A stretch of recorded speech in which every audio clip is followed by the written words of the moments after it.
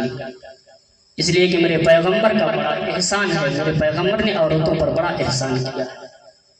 آقا کریم صلی اللہ تعالیٰ علیہ وسلم کا دور وہ دور تھا کہ جس زمانے میں لوگ بچیوں کی بے قدری کیا کرتے تھے, میرے نبی نے اپنی بیٹی حضرت فاطمہ کی قدر کر کے لوگوں کو بتایا کہ بچیوں کی اس طریقے سے قدر کی جاتی ہے.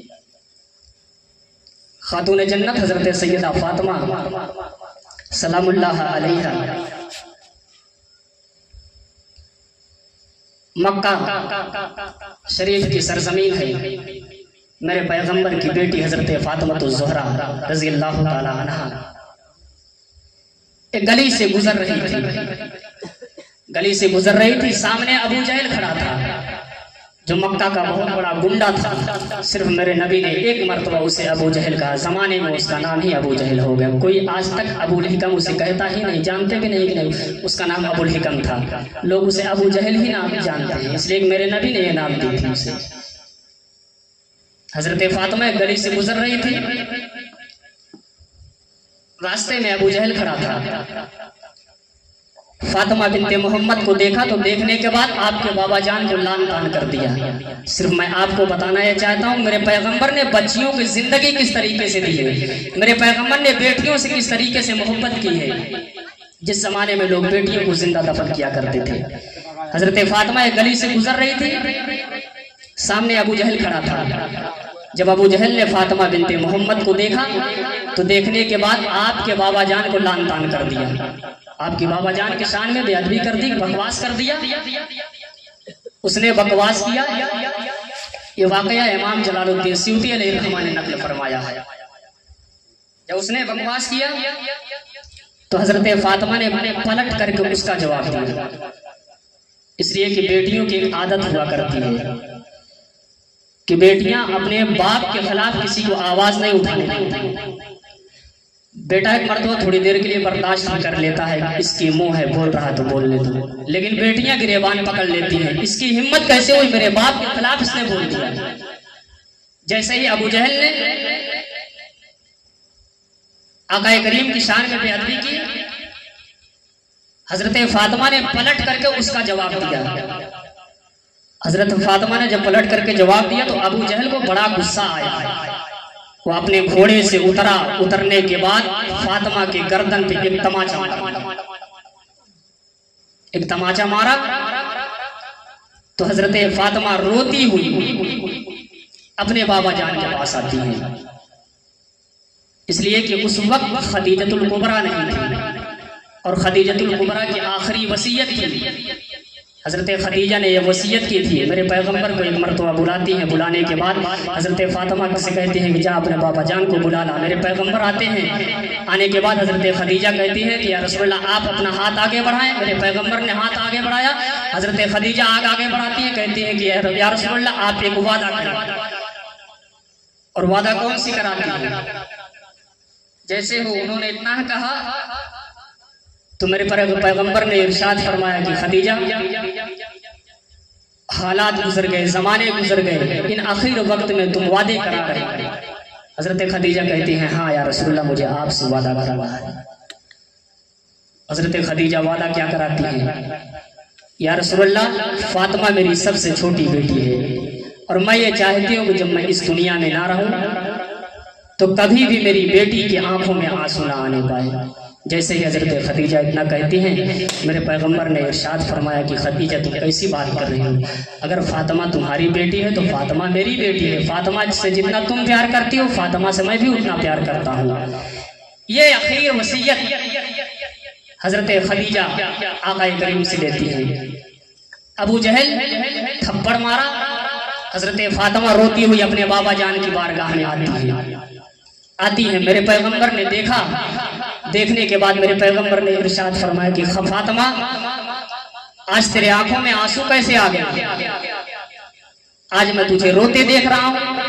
ارے اسی مکہ کی سرزمین پر میں نے بھوک کو برداشت کیا، پیاس کو برداشت کیا، اسی مکہ کی سرزمین پر میں نے اپنے پیٹ پر پتھر بھی باندھے ہیں، میں نے بھوکوں کو برداشت کیا ہے، اسی مکہ کی سرزمین پر میرے اوپر ظلم کے پہاڑ توڑے گئے، اسی مکہ کی سرزمین پر میرے پیٹھ پر اجھڑیاں رکھی گئی، اسی مکہ کے زمین پر طائف کے میدان میں مجھے خون سے لت پت کیا گیا، لیکن بیٹی فاطمہ میں نے کبھی تیری آنکھوں میں آنسو نہ دیکھے۔ لیکن آج بات کیا ہے کہ آج میں تیرے آنکھوں میں آنسو دیکھ رہا ہوں۔ جیسے ہی میرے پیغمبر نے اتنا ارشاد فرمایا، حضرت فاطمہ کہتی ہے کہ بابا جان ایسا ہے، میں گلی سے آ رہی تھی، سامنے ابو جہل کھڑا تھا، مجھے وہ دیکھ کر کے آپ کی شان میں اس نے بکواس کیا، آپ کو برا بھلا کہتا ہے، جب برا بھلا کہتا ہے بابا جان مجھ سے برداشت نہیں ہوا، میں نے پلٹ کر کے ابو جہل کا جواب دیا، اور جب میں نے پلٹ کر کے ابو جہل کا جواب دیا تو ابو جہل نے مجھے ایک تھپڑ مار دیا۔ اب جیسے ہی اتنا سننا ہوا، نبوت کی آنکھیں لال ہو جاتی ہیں، میرے پیغمبر جلال کے عالم میں آ جاتے ہیں،